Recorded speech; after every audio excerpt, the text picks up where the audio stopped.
ध्यान कोई वस्तु नहीं है जो बाहर से अंदर आरोपित की जा सके। ज्ञान के माध्यम से, पुराणों के माध्यम से, वेद मंत्रों के माध्यम से ध्यान नहीं किया जा सकता, क्योंकि ध्यान ऐसी चीज है ही नहीं कि बाहर से अंदर की ओर उतर सके। ध्यान तो अंदर से बाहर आने की क्रिया है, अंदर से उत्थित होने की क्रिया है, अंदर से ऊपर उठने की क्रिया है। और उस अंदर तक पहुंचने के लिए हमें सीढ़ियां बनानी पड़ती है, सीढ़ियां बनानी पड़ती है दृष्टाभाव की, तटस्थ रहने की। सीढ़ियां बनानी पड़ती है विदेह बनने की, जहां ना हर्ष होता है ना विषाद होता है। सीढ़ियां बनानी पड़ती है मन की, और उस मन के पास पहुंचने पर जो बिंब दिखाई देता है, जो चेतना जागृत होती है, जो विचार पैदा होता है, उसे ध्यान कहते हैं। ध्या इति न स ध्यान। बाहर का कुछ भी ध्यान न हो, बाहर कुछ भी हो रहा हो, हम समभाव से रहे, हम तटस्थ होकर रहे, उस स्थिति को हम ध्यान कहते हैं। आंख मूंद कर बैठे रहने को ध्यान नहीं कहते, आंखें बंद कर लेने से ध्यान नहीं होता। हिमालय में जाकर बैठने से और समाधि लगाने से ध्यान नहीं होता। पतंजलि के योग दर्शन को पढ़कर, समझकर और सीखकर भी ध्यान को नहीं सीखा जा सकता, क्योंकि ध्यान सीखने की चीज है ही नहीं। ध्यान तो अनुभव करने की चीज है। ध्यान तो अंदर उतरने की क्रिया को कहते हैं। जो अंदर उतरने की क्रिया को जान लेता है, जो मन के परे पहुंच जाता है, उसे ध्यान कहते हैं। जहां ध्यान है वहां और कोई चीज नहीं रह सकती। या तो ध्यान रह सकता है, या तो बाहर की कोई चीज रह सकती है। जब ध्यान रहेगा तो फिर पत्नी, पति, पुत्र, बंधु बांधव कुछ नहीं रहेगा। दूसरे अर्थों में वह खुद भी अपने आप में नहीं रहेगा। शास्त्र का कोई ज्ञान, चेतना, होश नहीं रहेगा। उस स्थिति में पहुंचने की क्रिया को ध्यान कहते हैं। ध्यान निराकार का किया जा सकता है या साकार का। हमारे यहां मूलतः दो शब्द हैं, एक निराकार, एक साकार। किसी ने राम को, किसी ने कृष्ण को, किसी ने ईसा को, किसी ने अन्य किसी को माना है। उनके सामने एक बिंब है, एक मूर्ति है। धनुष लिए हुए राम है, मुरली बजाते हुए कृष्ण है, सूली पर टंगे हुए ईसा है। इस प्रकार की चिंतन करने की क्रिया को सगुण चिंतन कहते हैं, साकार की उपासना कहते हैं। और कुछ ऐसे चिंतक हुए हैं जिन्होंने सगुण और साकार की स्थिति से अपने चिंतन को अलग हटा दिया है। वे बिल्कुल एक अलग स्थिति में खड़े हैं। कबीर एक ऐसी पंक्ति में अग्रणी है जो कहते हैं, ब्रह्मा का कोई स्वरूप नहीं है, वह अजन्मा है, अविकार है, अचिंत्य है। लाली मेरे लाल की जित देखूं तित लाल, लाली देखन मैं गई, मैं भी हो गई लाल। उसमें क्या खास बात है, उसे क्या कहूं, उसको क्या आकार दूं, उसका क्या रूप बताऊं, वह तो सर्वत्र व्याप्त है। प्रातःकाल होने पर दसों दिशाओं में लाली बर जाती है। उस समय कोई धनुष लिए हुए व्यक्तित्व नहीं होता, बांसुरी बजाता हुआ कोई व्यक्तित्व खड़ा नहीं होता। वह तो सिर्फ एक दृश्य होता है, और वह चारों तरफ उस दिव्य दृश्य को देखकर बीच में अपने आप को अवस्थित देखता है तो वैसा ही अनुभव करता है, वैसी ही लाली जो दसों दिशाओं में होती है। जहां किसी प्रकार की मूर्ति नहीं है, किसी प्रकार का चित्र नहीं है और किसी प्रकार का बिंब नहीं है, वह निराकार है जिसका कोई आकार ही नहीं है। ध्यान के लिए ना निराकार की आवश्यकता है ना साकार की आवश्यकता है। जहां आकार है ही नहीं वही ध्यान है। आकार तो हमने बनाया है, हमने राम को देखा नहीं है। पोथी में जो लिखा है उसके अनुसार चित्र बनाया और उसको राम की संज्ञा दे दी। हमने कृष्ण को देखा नहीं है।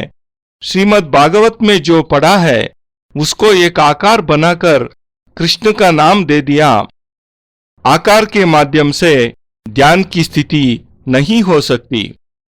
जब नव शिष्य होता है, जब नया नया बच्चा लिखना सीखने के लिए बैठता है, उसको स्लेट पर का अक्षर लिखकर कहा जाता है इसके ऊपर पेंसिल चलाते रहो तो धीरे धीरे का सीख लोगे।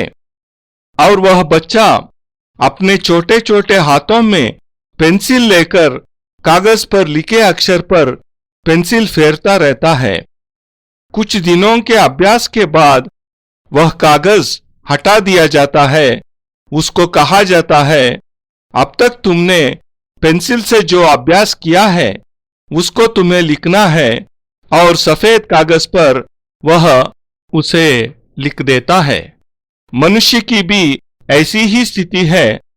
जब वह ध्यान की ओर प्रवृत्त होता है तो उसे एक आकार दे दिया जाता है निरंतर देखते रहने के लिए। उस आकार को निरंतर देखते रहने की जो क्रिया है वह सगुण क्रिया है।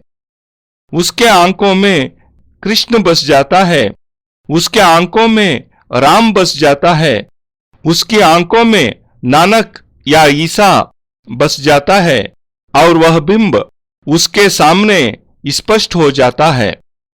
उसकी आंख बंद होती है तब भी अभ्यासवश वह बिंब ही उसके आंखों के सामने आ जाता है, और लोग मान लेते हैं कि मैंने आंख बंद की और इष्ट मेरे सामने साकार हो गए, और मान बैठते हैं मेरा ध्यान लग गया।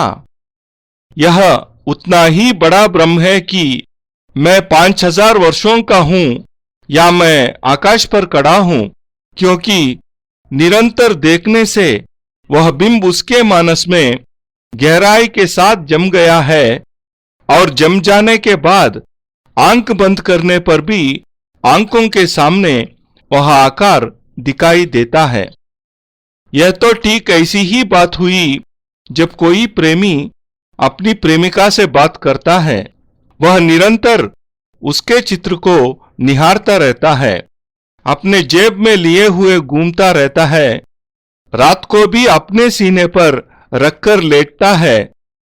वह चित्र उसके आंखों के सामने घूमता रहता है, और जब वह आंख बंद करके देखता है तो प्रेमिका का बिंब उसके आंखों के सामने साकार हो जाता है।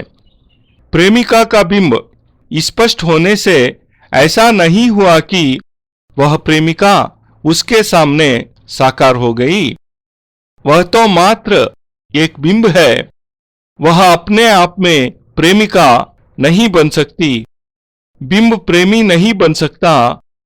वह तो एक दृश्य है जिसे हम खुली आंखों से देख रहे थे या बंद आंखों से देख रहे थे, और यही स्थिति निराकार की है।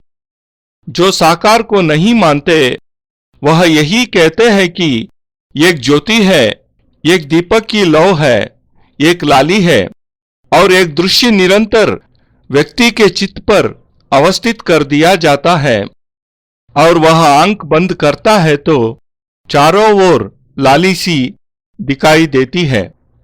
वह उसी को ध्यान समझ बैठता है, जबकि सही अर्थों में ना वह पहले वाला ध्यान है ना यह ध्यान है। ध्यान ना सगुण का किया जा सकता है ना निर्गुण का किया जा सकता है। इन दोनों से परे हटकर जो अवस्थिति है, उस अवस्थिति में पहुंचने की जो क्रिया है वह ध्यान है। ध्यान तो बहुत आगे की स्थिति है। इसलिए यह आवश्यक नहीं है कि आपके सामने कोई बिंब हो, या यह कोई आवश्यक नहीं है कि आप हिंदू हो, मुस्लिम हो या सिख ईसाई हो। यह आवश्यक नहीं है कि आप राम कृष्ण को पूजते हो। बस आप मनुष्य है, अतः अपने अंदर उतरकर सुदूर गहराइयों में पहुंच सकते हैं।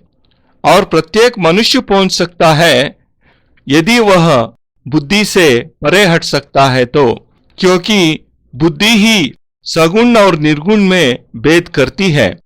बुद्धि ही साकार और निराकार का भेद करती है। ये साकार है, ये निराकार है, और जहां बुद्धि है वहां साकार और निराकार दोनों है। छल, झूठ, ढोंग और पाखंड भी है। इसलिए ध्यान ना साकार का किया जा सकता है, ना निराकार का किया जा सकता है। ध्यान का वास्तविक तात्पर्य क्या है और उसे किस प्रकार किया जा सकता है? ध्यान का वास्तविक तात्पर्य, जब हम अपनी बुद्धि, अपने चित्त, संदेह, भ्रम, राग, द्वेष इन सबसे परे हटकर अंदर उतरने की क्रिया का प्रारंभ करते हैं, शांत चित्त से, जहां लहरें न उठती हो, जहां किसी प्रकार से तरंगे विवृत न होती हो, जहां निरंतर अंदर उतरने की क्रिया होती रहती है, तब उस स्थिति में पहुंचने की क्रिया को ध्यान कहते हैं।